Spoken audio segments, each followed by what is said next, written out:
नमस्कार मंडळी, आज आपण स्वामी प्रकट दिनाविषयी बोलणार आहोत। आपण स्वामींची सेवा कशी करावी हे जाणून घेणार आहोत। चॅनलवर नवीन असाल तर चॅनल सबस्क्राइब करा आणि बेल आयकॉन ऑन करा। चला तर मग व्हिडिओला सुरुवात करूयात। 1 मार्च 2025 ते 26 एप्रिल 2025 या संपूर्ण कालावधीवर श्री स्वामी समर्थ महाराजांची विशेष कृपा असल्याचे सांगितले जाते। कारण 1 मार्च 2025 रोजी स्वामी समर्थ महापर्वणी होती, तर 31 मार्च 2025 रोजी स्वामी समर्थ महाराजांचा प्रकट दिन आहे। तसेच 26 एप्रिल 2025 रोजी स्वामी समर्थ महाराजांचा अवतार कार्य समाप्तीचा दिवस आहे। स्वामी समर्थ महाराजांची अपार कृपा स्वामी भक्तांवर असते, याची उदाहरणे अनुभव सातत्याने ऐकले आणि बोलले जातात।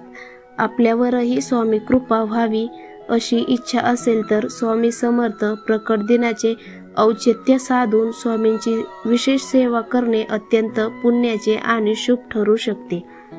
31 मार्च रोजी स्वामींचा प्रकट दिन आहे। आपण नेमके काय करू शकतो हे जाणून घेऊयात। श्री दत्तात्रयांचे तिसरे अवतार म्हणून अक्कलकोटचे श्री स्वामी समर्थ मानले जातात। आपल्या अवतार समाप्तीच्या वेळी श्री नृसिंह सरस्वती श्री शैल्य येथून करंदळी वनामध्ये गेले। तेथे तपश्चर्याला बसले। मध्ये 3.5 वर्ष गेली। यानंतर स्वामी समर्थ महाराज प्रकट झाले। चैत्र शुद्ध द्वितीया ही स्वामी समर्थ प्रकट होण्याची तिथी आहे। स्वामी महाराजांनी आपल्या अवतार कार्यात अनेक लीला केल्या, अनेकांचा उद्धार केला, अनेकांना सन्मान मार्गाला लावले। दांभिकता, अंधश्रद्धा यांना थारा दिला नाही। अनेक उत्तमोत्तम देवी शिष्यगण घडविले। आजही स्वामी अनेकांना स्वामी समर्थ महाराजांच्या कृपेचा अद्भुत अनुभव येतो। सेलिब्रिटींपासून ते अगदी सामान्यापर्यंत अनेक जण स्वामींचे अनुभव शेअर करतात। अडचणीच्या काळात सगळे मार्ग संपल्यावर स्वामींना समस्या सांगितली तर ते हाकेला धावून येतात। स्वामी सेवा करायची असेल तर त्याआधी अगदी घरच्या घरी स्वामींसमोर बसून स्वामी सेवेचा संकल्प करावा।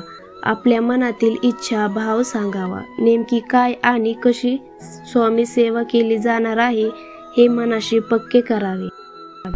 ही सेवा सुरुवात आहे असे समजावे आणि शक्य असेल तेवढी निरंतर आणि अखंडितपणे ही सेवा ठेवावी। अनेकदा धक्काधक्कीच्या काळात अशी सेवा करणे शक्य होत नाही। अशा वेळी जितकी शक्य असेल तितकी सेवा करावी। या काळात स्वामींचे नामस्मरण, मंत्राचे जप, स्तोत्राचे पठण किंवा श्रवण करावे। श्री स्वामी समर्थ हे नाम उच्चारले तरी एक आत्मविश्वास वाटतो, एक मानसिक बळ मिळते असा अनेकांचा अनुभव आहे। श्री स्वामी समर्थ हा अत्यंत प्रभावी मंत्र आहे। या मंत्राचा अर्थ समजून घ्यावा आणि यथाशक्ती मंत्राचा जप करावा। दररोज किमान 108 वेळा किंवा शक्य असेल जितका जप करावा, परंतु यात सातत्य असावे। शक्यतो सकाळी लवकर उठून स्नानाआधी कार्य उरकल्यानंतर मंत्राचा जप करणे सर्वात उत्तम ठरेल। सकाळी अगदी शक्य नसेल तर प्रदोषकाळी म्हणजेच तिन्ही सांजेला दिवे लागणीच्या वेळेस हात पाय स्वच्छ धुवून या मंत्राचा जप करावा।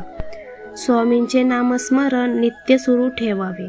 तसेच स्वामींच्या विविध प्रभावी स्तोत्रांचे पठण करावे। पठण करणे शक्य नसल्यास श्रवण करावे, परंतु स्तोत्रांचे श्रवण करताना चित्त एकाग्र असावे। आपण स्तोत्र म्हणत आहोत असा भाव असावा। अशी होती स्वामी प्रकट दिनाविषयी माहिती।